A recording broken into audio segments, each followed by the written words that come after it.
ദക്ഷിണേന്ത്യൻ സംസ്ഥാനങ്ങളിലേക്ക് രാസലഹരി എത്തിച്ചിരുന്ന ഹരിയാന ഗുരുഗ്രാമിലെ ലഹരി കേന്ദ്രം കണ്ടെത്തി കേരള പോലീസ്.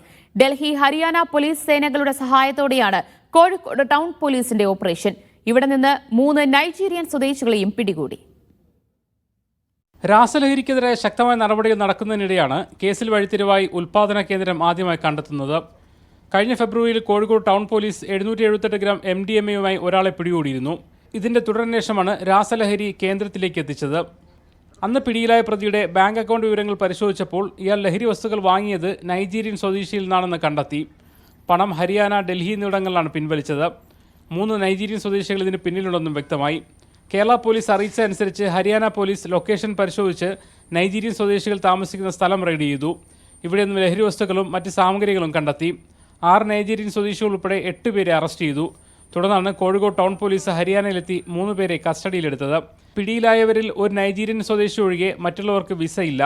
1 കോടിയിലധികം വരുന്ന മയക്കുമരുന്നുകളാണ് ഇവരിൽ നിന്നും പിടിച്ചെടുത്തത്. ഡാർക്ക് വെബ് വഴിയാണ് ഇവർ ലഹരി വിൽപ്പന നടത്തിയിരുന്നത്. കോഴിക്കോട് വെച്ച പ്രതികളെ വൈദ്യപരിശോധനയ്ക്ക് ഹാജരാക്കി. ഇവരെ കസ്റ്റഡിയിൽ വാങ്ങി കൂടുതൽ ചോദ്യം ചെയ്യും. മീഡിയ 1 കോഴിക്കോട്.